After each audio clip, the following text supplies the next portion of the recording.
Exclusive बातमी बीड मधून समोर येते। सतीश उर्फ खोक्या भोसलेच्या घरी वन विभागानं धाड टाकली आहे। त्यात वन विभागाला वन्यजीवांच्या शिकारीचं मोठं घबाड सापडलंय। अतिशय महत्त्वाची बातमी आपण पाहत आहोत। यात वन्यजीवांच्या प्राण्यांच्या मांससह धारदार शस्त्र, जाळी, वाघूर आणि बरंच काही आढळून आलंय। तर जिल्हा वन अधिकारी अमोल गरकळ यांच्या मार्गदर्शनाने 40 अधिकारी आणि कर्मचाऱ्यांनी मिळून ही धाड टाकली होती।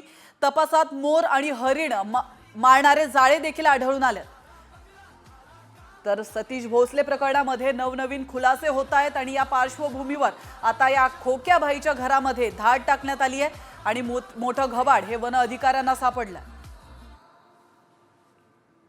तर आपण पाहतोय काय सापडलंय। सतीश उर्फ खोक्या भोसलेच्या घरी 30 वनाधिकाऱ्यांची धाड टाकण्यात आली आहे आणि त्यामध्ये छाप्यात 3 कोयते, पिंजरे सापडलेत।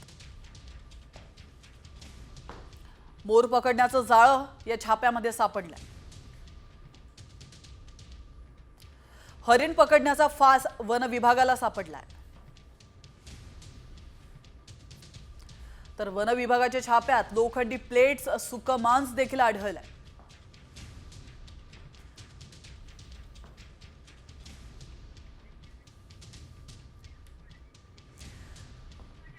तर या सर्व प्रकारानंतर वनमंत्री गणेश नाईक ऍक्शन मोडवर आलेत। खोक्या सतीश भोसले दोषी आढळल्यास कारवाई करा असे आदेश अधिकाऱ्यांना देण्यात आले।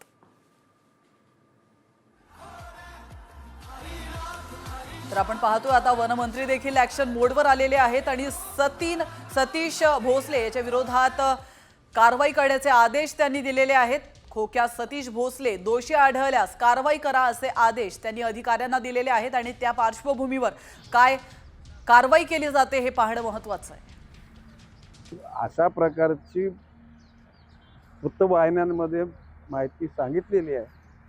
मी आमच्या अधिकाऱ्यांना त्याची खातरजमा करायला सांगितलेली आहे आणि अशा प्रकारचं त्यांनी जर गुन्हा केला असेल तर त्यांना त्या गुन्ह्याच्या अनुषंगाने सामोरे जाऊन त्यांना सजा केली जाईल।